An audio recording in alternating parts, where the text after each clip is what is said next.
Hi good morning. അപ്പോൾ നമ്മുടെ ഇന്നത്തെ റെസിപ്പി ഒരു സ്നാക്കാണ്. വളരെ ടേസ്റ്റി ആയിട്ടുള്ള ഒരു സ്നാക്കാണ് കേട്ടോ. നമ്മൾ പാലും അതുപോലെ അവലും പഞ്ചസാരയും എല്ലാം ചേർത്താണ് ഇത് ഉണ്ടാക്കുന്നത്. പഴവും ചേർക്കുന്നുണ്ട്. കുട്ടികൾക്കൊക്കെ നന്നായിട്ട് ഇഷ്ടപ്പെടുന്ന ഒരു സ്നാക്കാണ്. അപ്പോൾ ഞാനിങ്ങനെ പല ഷേപ്പിൽ കട്ട് ചെയ്ത് വെച്ചിരിക്കുകയാണ് കേട്ടോ. വലിയ പീസുകളായിട്ടും ചെറിയ പീസുകളായിട്ടും കട്ട് ചെയ്ത് വെച്ചിരിക്കുകയാണ്. എല്ലാ ഭാഗവും നന്നായിട്ട് കുക്കായിട്ടുണ്ട്. ഇത് ആദ്യമേ കാണിച്ചു തരുന്നത് എന്താണെന്ന് വെച്ചാൽ ചില ആളുകൾ കമൻറ്റ് ചെയ്യാറുണ്ട് കട്ട് ചെയ്ത് കാണിച്ചില്ല എന്നുള്ളത്. അതുകൊണ്ടാണ് ഞാനിങ്ങനെ ആദ്യമേ കാണിച്ചു തരുന്നത്. അപ്പോൾ എങ്ങനെയാണ് നമുക്ക് ഈ ഒരു സ്നാക്ക് റെഡിയാക്കുന്നതെന്ന് നോക്കാം.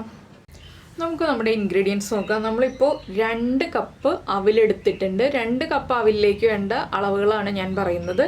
2 കപ്പ് അവിലേക്കായിട്ട് 2 ഏത്തപ്പഴം എടുത്തിട്ടുണ്ട്. അതുപോലെ തന്നെ 1/2 കപ്പ് പഞ്ചസാര വേണമെന്നുണ്ടെങ്കിൽ 3/4 കപ്പ് വരെ ആക്കാം. നിങ്ങൾക്ക് മധുരം കൂടുതൽ വേണമെന്നുണ്ടെങ്കിൽ കറക്റ്റ് മധുരത്തിനാണെങ്കിൽ 1/2 കപ്പ് പഞ്ചസാര മതി. പിന്നെ ഒരു 1/2 കപ്പ് തേങ്ങ ചിരവിയത് നമ്മൾ മിക്സിയുടെ ചെറിയ ജാറിലൊന്ന് ക്രഷ് ചെയ്തെടുത്തിട്ടുണ്ട്. എന്താണെന്ന് വെച്ചാൽ തേങ്ങയുടെ വലിപ്പം ഒരുപോലെ ആയി കിട്ടാനാണ് നമ്മൾ മിക്സിയുടെ ചെറിയ ജാറിലൊന്ന് ക്രഷ് ചെയ്തെടുക്കുന്നത്.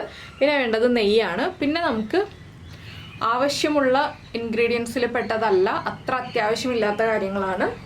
നമ്മുടെ കാഷ്യൂനട്ട്, റേസിൻസ്, ആൽമണ്ട്സ്, ഇതിൽ നിങ്ങളുടെ കയ്യിൽ ഏതാണോ ഉള്ളത് അത് ചേർക്കുക. നിർബന്ധമായിട്ടൊന്നും ഉള്ളതല്ല, ഇത് ഉണ്ടെങ്കിൽ ചേർക്കുക, അത്രയേ ഉള്ളൂ. പിന്നെ നമുക്ക് അത്യാവശ്യമായിട്ട് വേണ്ട വേറൊരു ഇൻഗ്രീഡിയൻ്റ് എന്താണെന്ന് വെച്ചാൽ പാലാണ്. പാല് 2.5 കപ്പ് പാലാണ് വേണ്ടത്. 2.5 കപ്പ് പാലിപ്പോൾ ഞാൻ തിളപ്പിച്ച് വെച്ചിട്ടുണ്ട്. എന്താണെന്ന് വെച്ചാൽ നല്ല ചൂടുപാലല്ല, ഇളം ചൂടുപാലാണ് നമുക്ക് വേണ്ടത്. അതുകൊണ്ടാണ് തിളപ്പിച്ച് വെച്ചിരിക്കുന്നത്. ഇനി നമുക്ക് ഈ അവലൊന്ന് റോസ്റ്റ് ചെയ്തെടുക്കണം. സാധാരണ നമ്മൾ അവൽ മിൽക്കിനൊക്കെ റോസ്റ്റ് ചെയ്യുന്ന പോലെ തന്നെ അവലിൻ്റെ കളർ മാറാതെ ഒന്ന് റോസ്റ്റ് ചെയ്തെടുക്കണം. അതിനുശേഷം നമ്മുടെ പഴം കട്ട് ചെയ്തെടുക്കണം. പഴം കട്ട് ചെയ്യുന്നത് പഴം വിളയിക്കാനൊക്കെ കട്ട് ചെയ്യില്ലേ, അതുപോലെ ചെറിയ ക്യൂബ്സ് ആയിട്ട് കട്ട് ചെയ്യുക. അതെല്ലാം ചെയ്തിട്ട് നമുക്ക് ബാക്കിയുള്ള കാര്യങ്ങൾ നോക്കാം. അപ്പോൾ ഞാൻ ആദ്യം അവലൊന്ന് ഡ്രൈ റോസ്റ്റ് ചെയ്തെടുക്കട്ടെ. ഇപ്പോൾ നമ്മളൊരു പാൻ വെച്ചിട്ടുണ്ട്. പാനിലേക്ക് ഞാൻ എടുത്തു വെച്ചിരിക്കുന്ന അവൽ ചേർത്ത് കൊടുക്കുകയാണ്. ഇത് വൈറ്റ് അവലിലും ചെയ്യാം, മട്ട അവലിലും ചെയ്യാൻ. കാണാൻ ഭംഗി വൈറ്റ് അവലിൽ ചെയ്യുമ്പോഴാണ്. ഇനിയിപ്പോൾ അവലൊന്ന് ഇളക്കി കൊടുത്തുകൊണ്ടിരിക്കുക. സാധാരണ ഡ്രൈ റോസ്റ്റ് ചെയ്യുന്ന പോലെ ഫ്ലെയിം കൂട്ടി വയ്ക്കരുത്, ചെറിയ ഫ്ലെയിമിൽ വെച്ചിട്ട് തന്നെ ചെയ്യുക. അതാണ് ശ്രദ്ധിക്കേണ്ട ഒരു കാര്യം. അവലൊന്ന് ക്രിസ്പായി വരണം, അതുവരെ നമ്മളൊന്ന് ഇളക്കി കൊടുക്കുക. ഇപ്പോൾ നമ്മുടെ അവലിതാ നന്നായിട്ട് ക്രിസ്പായിട്ട് വന്നിട്ടുണ്ട്. നമ്മൾ ഇതുപോലെ എടുത്തിട്ട് പൊടിക്കുകയാണെങ്കിൽ പൊടിഞ്ഞ് കിട്ടും. ആ ഒരു പാകത്തിൽ നമ്മൾ റെഡിയാക്കി എടുത്തിട്ടുണ്ട്. ഇനി ഫ്ലെയിം ഓഫ് ചെയ്യുക. ഇത് നമുക്ക് വേറൊരു പ്ലേറ്റിലേക്ക് മാറ്റി വയ്ക്കാം. എന്താണെന്ന് വെച്ചാൽ ഈ പാനിൽ തന്നെ വെച്ചിട്ടുണ്ടെങ്കിൽ കറുത്ത് പോവും. നന്നായിട്ട് ആ പാനിൻ്റെ ചൂടടിച്ചിട്ട് മൊരിഞ്ഞു പോകും കൂടുതൽ. അതുകൊണ്ട് കളർ മാറിപ്പോവാതിരിക്കാൻ നമുക്ക് വേറൊരു പ്ലേറ്റിലേക്ക് വയ്ക്കാം. ഇനി ഞാൻ ഇതേ പാൻ തന്നെ വെച്ചിട്ടുണ്ട്. ഇതിലേക്ക് നമുക്കിനി നെയ്യ് ചേർത്ത് കൊടുക്കാം. നെയ്യ് ഒരുപാടായി പോകണ്ട, എങ്കിലും നമുക്ക് ആവശ്യത്തിന് നെയ്യ് വേണം. ഞാനിപ്പോൾ 1 ടീസ്പൂൺ നെയ്യ് ചേർത്തിട്ടുണ്ട്. ഇതിലേക്ക് നമുക്ക് നമ്മൾ എടുത്തു വെച്ചിരിക്കുന്ന കാഷ്യൂനട്ട് ഒന്ന് ചൂടായി തുടങ്ങുമ്പോൾ നമ്മുടെ റൈസിൻസ് ചേർത്ത് കൊടുക്കണം. റൈസിൻസിൻ്റെ കളറും ഒരുപാട് അങ്ങോട്ട് മാറിപ്പോരുത്. ഇത് നിങ്ങൾക്ക് കൂടുതൽ നെയ്യിൽ വേണമെങ്കിൽ ചെയ്യാൻ. ഞാനിപ്പോൾ ചെറിയ അളവിൽ നെയ്യ് ചേർക്കുന്നു എന്നേ ഉള്ളൂ. ബാക്കിയുള്ള കാര്യങ്ങളിൽ നമ്മൾ ചെറിയ അളവിൽ നെയ്യ് ചേർക്കുന്നുണ്ട്. അതുകൊണ്ടാണ് കുറച്ചായിട്ട് നെയ്യ് ചേർത്തിട്ട് ചെയ്യുന്നത്. ഇനി നമ്മൾ റൈസിൻസും കൂടി ചേർത്ത് കൊടുക്കുക. കാഷ്യൂനട്ടിനും റൈസിൻസിനൊന്നും അളവ് പറയുന്നില്ല കേട്ടോ. എന്താണെന്ന് വെച്ചാൽ കാഷ്യൂനട്ടിൻ്റെ റൈസിൻസിൻ്റെ ഒക്കെ അളവ് പറഞ്ഞിട്ടുണ്ടെങ്കിൽ ചിലപ്പോൾ എല്ലാവരുടെയും കയ്യിൽ അത്രയും ക്വാണ്ടിറ്റി ഉണ്ടാവില്ല. അപ്പോൾ നിങ്ങളുടെ കയ്യിലുള്ള ക്വാണ്ടിറ്റിക്ക് അനുസരിച്ച് നിങ്ങൾ എടുക്കുക. അപ്പോൾ ഇതൊന്ന് റൈസിൻസൊക്കെ റെഡിയായി വരട്ടെ. അപ്പോൾ നമ്മുടെ കാഷ്യൂനട്ടും റൈസിൻസും എല്ലാം റെഡിയായി വന്നിട്ടുണ്ട്. നമുക്കിതിലേക്ക് ഇനി ആൽമണ്ട്സ് ചേർക്കാം. ആൽമണ്ട്സ് ചെറുതായിട്ട് കട്ട് ചെയ്തതാണ്. ആൽമണ്ട്സ് കുക്കാവേണ്ട ആവശ്യമൊന്നുമില്ല കേട്ടോ. ജസ്റ്റ് ഒന്ന് ഇളക്കി മിക്സ് ചെയ്തിട്ട് ഇതിലേക്ക് ഞാൻ തേങ്ങയാണ് ചേർക്കുന്നത്. തേങ്ങയിൽ ആ നനവൊന്ന് പോയി കിട്ടണം, അതിന് വേണ്ടിയിട്ടാണ് നമ്മൾ തേങ്ങ ചേർത്ത് കൊടുക്കുന്നത്. ആദ്യമേ തന്നെ 1 മിനിറ്റ് ഒന്ന് തേങ്ങ ചേർത്തൊന്ന് ഇളക്കിയെടുക്കുക. തേങ്ങയുടെ കളർ മാറരുത്, നനവൊന്ന് മാറിക്കിട്ടുകയും ചെയ്യണം, അതിന് വേണ്ടിയിട്ടാണ്. അപ്പോൾ കൂടുതൽ ക്വാണ്ടിറ്റി വേണം എന്നുണ്ടെങ്കിൽ എല്ലാ ഇൻഗ്രീഡിയൻസും ഇരട്ടിയാക്കുന്നതിൻ്റെ കൂടെ നമ്മുടെ അവലിൻ്റെ അളവ് മാത്രം ചെറിയ അളവിൽ കുറച്ചെടുക്കുക. 1/2 കപ്പ് അവൽ കുറച്ചെടുക്കുക കേട്ടോ. ബാക്കി എല്ലാ ഇൻഗ്രീഡിയൻസും ഇരട്ടിയാക്കിയെടുക്കുക. അപ്പോൾ നമ്മുടെ തേങ്ങ 1 മിനിറ്റ് കൊണ്ടൊന്ന് ചൂടായി വരും. ഒരു മീഡിയം ഫ്ലെയിമിൽ വെച്ചിട്ടുണ്ടെങ്കിൽ, ചെറിയ ബർണറിൽ തന്നെയാണ് ഞാൻ ഈ കാര്യങ്ങളൊക്കെ ചെയ്യുന്നത്. വലിയ ബർണറിൽ വെച്ചിട്ടുണ്ടെങ്കിൽ ഇതെല്ലാം കരിഞ്ഞു കൂട്ടും. അതുകൊണ്ടാണ് ചെറിയ ബർണറിൽ തന്നെ വയ്ക്കുക എന്ന് പറയുന്നത്. പിന്നെ പഴം ഒരുപാട് പഴുപ്പ് കൂടിയ പഴം എടുക്കരുത്. ഞാനിപ്പോൾ കാണിച്ച പഴമില്ല, ആ പഴം എടുക്കുക കേട്ടോ. ഒരുപാട് പഴുപ്പ് കൂടിയ പഴം എടുത്തിട്ടുണ്ടെങ്കിൽ നമ്മുടെ ഈ ഒരു സ്നാക്ക് കറക്റ്റ് ആവില്ല. അപ്പോൾ നമ്മുടെ തേങ്ങയൊക്കെ ഒന്ന് ചൂടായി തുടങ്ങി. ഇനി നമുക്കിതിലേക്ക് കട്ട് ചെയ്ത് വെച്ചിരിക്കുന്ന പഴം ചേർക്കാം. പഴം ചേർത്ത് പഴവും ഒന്ന് കളർ മാറി വരുന്നത് വരെ ഇളക്കി കൊടുക്കുക. അപ്പോൾ നിങ്ങൾക്ക് നെയ്യ് വേണം എന്നുണ്ടെങ്കിൽ ഇപ്പോൾ കുറച്ച് നെയ്യ് ചേർത്ത് കൊടുക്കാം. ഞാൻ നെയ്യ് ചേർക്കുന്നില്ല. ഞാനിപ്പോൾ ഇതുപോലെ ഇളക്കി പഴം ഈ ഒരു ചൂടിൽ തന്നെ കുക്ക് ചെയ്തെടുക്കുകയാണ് ചെയ്യുന്നത്. ഇപ്പോൾ കണ്ടോ നല്ല റിച്ചായി കഴിഞ്ഞു. കുട്ടികൾക്കൊക്കെ കൊടുക്കാൻ പാകത്തിലായി കഴിഞ്ഞു. ഇതൊന്ന് കുക്കായി വരുമ്പോൾ കുട്ടികൾക്കൊക്കെ കൊടുക്കാൻ പറ്റിയൊരു സ്നാക്കായിട്ട് നമുക്കിതെടുക്കാം. പിന്നെ നമ്മൾ ഉണ്ടാക്കുന്ന സ്നാക്കിലേക്കുള്ള കാര്യങ്ങളായതുകൊണ്ട് നമ്മൾ മാറ്റി വയ്ക്കുന്നില്ല. അപ്പോൾ നിങ്ങൾക്ക് ലാസ്റ്റ് ഗാർണിഷ് ചെയ്യാൻ വേണമെന്നുണ്ടെങ്കിൽ കുറച്ച് മാറ്റി വയ്ക്കാം കേട്ടോ. ഞാൻ എടുത്ത് വയ്ക്കുന്നുണ്ട് കുറച്ച് ഗാർണിഷിങ്ങിനായിട്ട്. എന്താണെന്ന് വെച്ചാൽ നമ്മളൊരു ബൗളിലോ അല്ലെങ്കിൽ ഒരു പ്ലേറ്റിലോ ഏതിലാണോ സെറ്റ് ചെയ്യുന്നതെന്ന് വെച്ചിട്ടുണ്ടെങ്കിൽ ആ സെറ്റ് ചെയ്യുന്ന പ്ലേറ്റിൽ കുറച്ച് നെയ്യ് തടവി കൊടുക്കുക. അതിന് ശേഷം നമ്മളിതൊന്ന് എടുത്ത് അതിൻ്റെ മുകളിൽ വിതറി ഇട്ട് കൊടുക്കുക. അങ്ങനെ സെറ്റ് ചെയ്ത് വെച്ചതിന് ശേഷം മാത്രം നമ്മൾ ഈ ഒരു സ്നാക്ക് ഉണ്ടാക്കാൻ തുടങ്ങുക കേട്ടോ. ആദ്യമേ തന്നെ അതെല്ലാം ചെയ്ത് വെച്ചാലാണ് നമുക്ക് എളുപ്പമുണ്ടാവുക. അപ്പോൾ നമ്മുടെ പഴത്തിൻ്റെ കളറൊന്ന് മാറി വരട്ടെ, അതുവരെ നമുക്ക് ഇളക്കി കൊടുക്കാം. ഇപ്പോൾ നമ്മുടെ പഴമൊക്കെ കുക്കായി വന്നിട്ടുണ്ട്. നമുക്ക് ഫ്ലെയിം ഓഫ് ചെയ്തിട്ട് ഇതും മാറ്റി വയ്ക്കാം. ഇനി നമ്മൾ ചെയ്യാൻ പോകുന്നത് എന്താണെന്ന് വെച്ചാൽ, ഞാൻ നേരത്തെ പറഞ്ഞിരുന്നില്ലേ പാല് തിളപ്പിച്ച് വയ്ക്കുക എന്നുള്ളത്. അപ്പോൾ ഇളം ചൂട് പാല് ഞാൻ എടുത്ത് വെച്ചിട്ടുണ്ട്. ഇതിലേക്ക് നമ്മൾ വറുത്ത് വെച്ച അവലുണ്ടല്ലോ, അവല് മിക്സിയുടെ ജാറിലൊന്ന് പൊടിച്ചെടുക്കുക. നനവില്ലാത്ത ജാറിൽ പൊടിച്ചെടുക്കണം, അത് മാത്രം ശ്രദ്ധിക്കുക. ഇനി നമുക്കിത് കുറച്ചായിട്ട് ചേർത്ത് ഒന്ന് ഇളക്കി മിക്സ് ചെയ്തെടുക്കാം. അപ്പോൾ ഫ്ലെയിം ഓൺ ചെയ്ത് വെച്ചിട്ടല്ല, ഫ്ലെയിം ഓഫ് ചെയ്ത് വെച്ചിട്ടാണ് നമ്മൾ ഇളക്കി മിക്സ് ചെയ്യാൻ പോകുന്നത്. കുറച്ച് ഒന്ന് ക്ഷമയോടുകൂടി ഇളക്കി മിക്സ് ചെയ്യാം കേട്ടോ. ഇല്ലെങ്കിൽ നിങ്ങൾക്ക് വേറൊരു ബൗളിൽ മിക്സ് ചെയ്തിട്ട് ഇതിലേക്ക് ഒഴിക്കാം. അപ്പോൾ 2-3 പാത്രങ്ങൾ കഴുകേണ്ടി വരും. അതുകൊണ്ടാണ് ഞാൻ ഇതുപോലെ ഒറ്റ പാനിൽ തന്നെ എല്ലാ കാര്യങ്ങളും കാണിക്കുന്നത്. ബാക്കിയുള്ള അവലും കൂടി ചേർത്ത് കൊടുക്കാം. പിന്നെ ഇത് നന്നായിട്ടൊന്ന് മിക്സ് ചെയ്തെടുക്കട്ടെ. ഫ്ലെയിം ഓൺ ചെയ്യരുത് കേട്ടോ, അത് പ്രത്യേകം ശ്രദ്ധിക്കുക. ഇതിപ്പോൾ തന്നെ കുറുകി വരും. ഇളം ചൂട് പാലും അതുപോലെ തന്നെ വറുത്ത് പൊടിച്ച അവലും ആകുമ്പോൾ വേഗം തന്നെ കുറുകി വരും. കട്ടയില്ലാതെ റെഡിയാക്കി എടുക്കണം, അത് മാത്രമാണ് നമ്മൾ ശ്രദ്ധിക്കേണ്ട ഒരു കാര്യം. കണ്ടോ, നമ്മൾ ഇതുപോലെ ഇളക്കുമ്പോൾ തന്നെ കുറുകി തുടങ്ങുന്നുണ്ട്. ഇത് നിങ്ങൾക്ക് വേറെ പാനിലാണെങ്കിൽ, നോൺ സ്റ്റിക്ക് പാനിലല്ലാന്നുണ്ടെങ്കിൽ ഒരു വിസ്ക് യൂസ് ചെയ്തിട്ട് വേഗം മിക്സ് ചെയ്യാം കേട്ടോ. അപ്പോൾ നോൺ സ്റ്റിക്ക് പാൻ ആയതുകൊണ്ടാണ് നമ്മൾ സ്പാറ്റിൽ ഉപയോഗിച്ച് തന്നെ മിക്സ് ചെയ്തെടുക്കുന്നത്. വിസ്ക് യൂസ് ചെയ്തിട്ടുണ്ടെങ്കിൽ നമ്മുടെ പാനിൻ്റെ കോട്ടിംഗ് ഒക്കെ പോവും.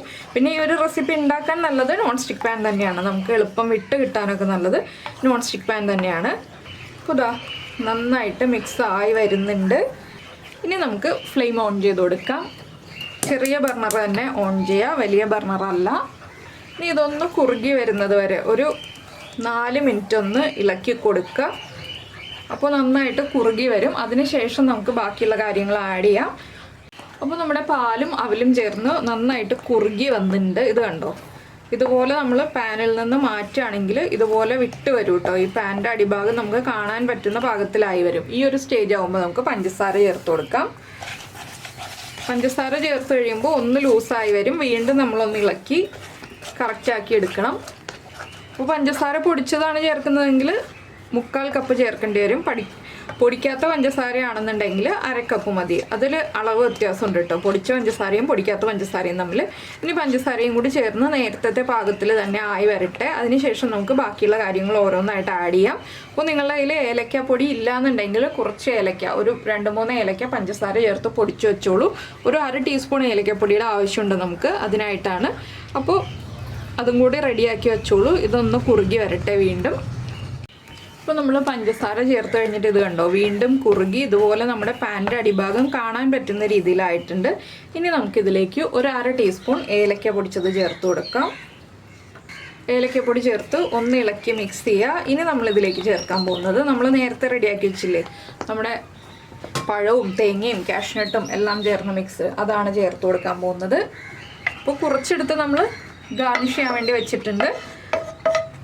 ഇനി ഇത് ചേർത്ത് മിക്സ് ചെയ്തിട്ട് ഒന്ന് കുറുക്കിയെടുക്കുക.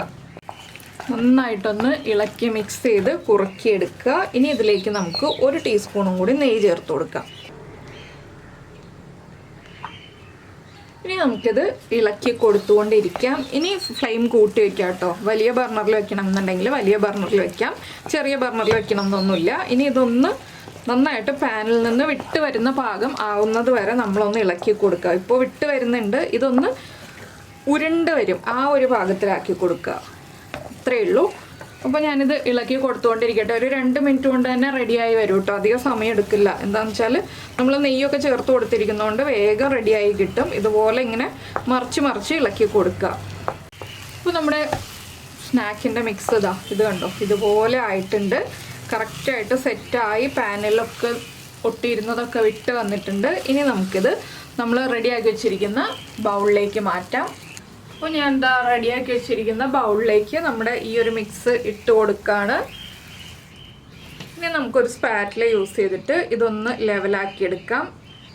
ഇല്ലെങ്കിൽ ഒരു സ്പൂൺ നെയ്യ് തടവിയിട്ട് യൂസ് ചെയ്തിട്ട് അത് ഉപയോഗിച്ചിട്ടാണെങ്കിൽ ലെവലാക്കി എടുക്കാം കേട്ടോ.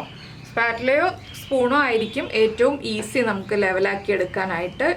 അപ്പോൾ സൈഡ്സൊക്കെ ഒന്ന് കറക്റ്റായിട്ട് ഫില്ല് ചെയ്തെടുക്കുക.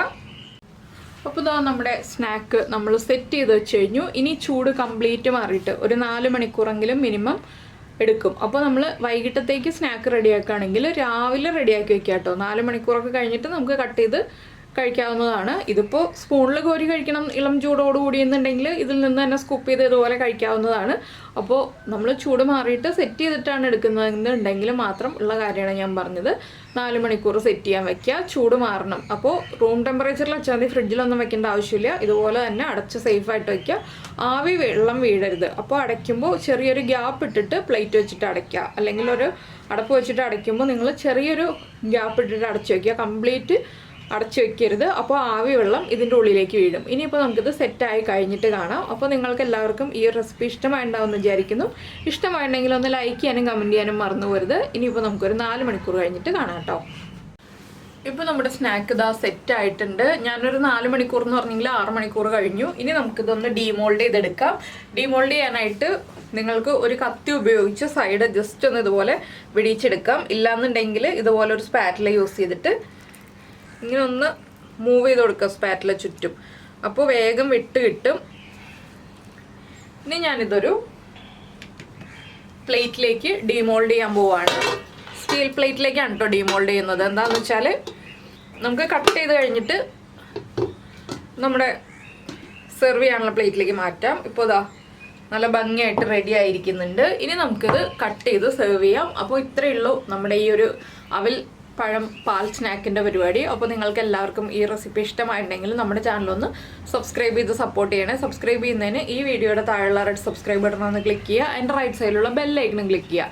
അപ്പോൾ ഓൾ എന്ന് പറഞ്ഞിട്ടൊരു ഓപ്ഷൻ കാണാം. ആ ഓളും കൂടി പ്രസ് ചെയ്തിട്ടുണ്ടെങ്കിൽ ഞാൻ എപ്പോഴും വീഡിയോ അപ്ലോഡ് ചെയ്യുമ്പോൾ നിങ്ങൾക്ക് നോട്ടിഫിക്കേഷൻ വരും. അപ്പോൾ ഞാൻ എന്തായാലും ഇത് കട്ട് ചെയ്ത് വയ്ക്കട്ടെ. അപ്പോൾ നമുക്ക് നമ്മുടെ അടുത്ത റെസിപ്പിയുമായിട്ട് അടുത്ത ദിവസം വീണ്ടും കാണാം.